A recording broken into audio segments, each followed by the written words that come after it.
Every year, thousands of college women across the country rush sororities. One documentary has caused quite a bit of controversy as it promises an inside look at this process.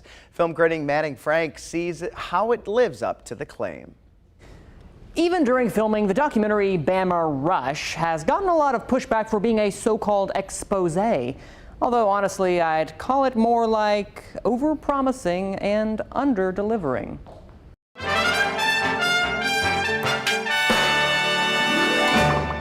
Getting ready to rush, like look at all the people already starting to line up. Have you heard of the hashtag Bama Rush? And no, it's not some new show. Well, at least in the traditional sense. In 2021, the hashtags Bama Rush and hashtag Rush Talk were trending on, you guessed it, TikTok, and they both blew up. People were following these videos of these college girls as they attempted to rush sororities, in this case, specifically at the University of Alabama. In what has caused some considerable controversy, HBO Max, now known as Max, has made a documentary about this process. Of course, News 2 Reviews had to check it out. Rush consists of 4 highly competitive rounds. Let's be honest, I probably would not be going to Alabama if it did not blow up on TikTok. I'm nervited, which is like nervous and excited. Every year, thousands of young women rush the various sororities at the University of Alabama. In the documentary Bama Rush, we get a candid look at the passion, the hope, and the expectations of this process. Through the eyes of former college students, reporters, the young women pledging, and the director herself, we get a composite of thoughts and feelings from behind the curtain. Admittedly, the entire rush process and sorority life in general eludes me.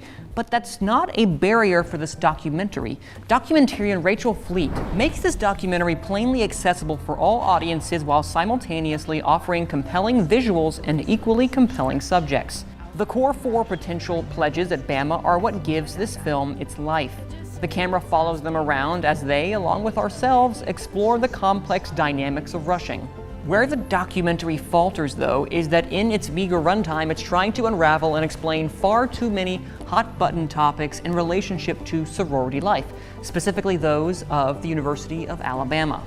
One piece involves the director, Fleet, giving her own college story in small anecdotes throughout the film. Yet this participatory filmmaking aspect only adds to the unfocused nature of it all. The doc paddles around like a pebble skipping across the water, never going deep enough to truly offer anything substantial to say.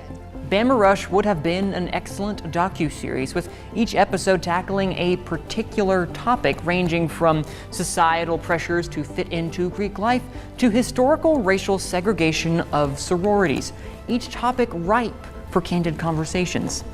Instead, despite strong themes, it feels far too disjointed to make a lasting impact.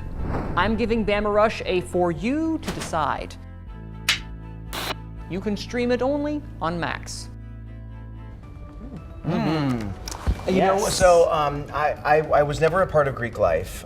Same. But I've always been fascinated by it because there is such a hush within it. I mean, from the people who are in it and the people who are not in it. Right, yes. You don't get to see, there isn't like a curtain pulled back on a lot of the things that occur inside rushing and inside Greek life. So I have been always fascinated by it. As someone who is in a sorority and joined in college, I think it's important to note that every organization is different, every council is different, and every process is different. I haven't seen this documentary, I do plan to watch it, but for those who see it, I think they should just take it for what it is and don't think that what you see there is what all organizations are like, because everyone has different values. And I tried to make sure I said that multiple times in the review, specifically the University of Alabama. And that was the one that blew up on TikTok, hashtag Bama Rush. So that's the one that they are focusing on in this documentary, and I feel like there were a lot of good ideas, as I was saying, that are, again, ready for a good, nice, deep conversation about sorority life, fraternity life, Greek life in general.